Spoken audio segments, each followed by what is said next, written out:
મિત્રો, આ 5 નિરાધાર બાળકો તમે જોઈ રહ્યા છો.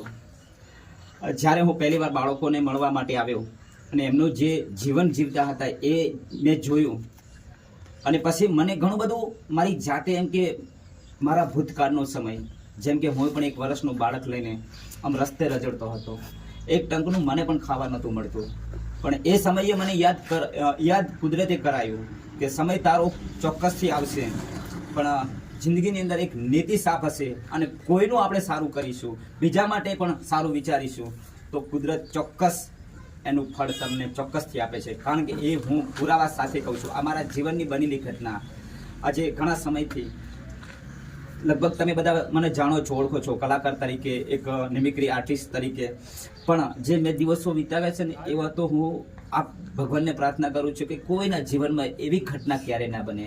તો આજે આ માટલા ગામની અંદર 5 બાળકોનું ઘર બની રહ્યું છે.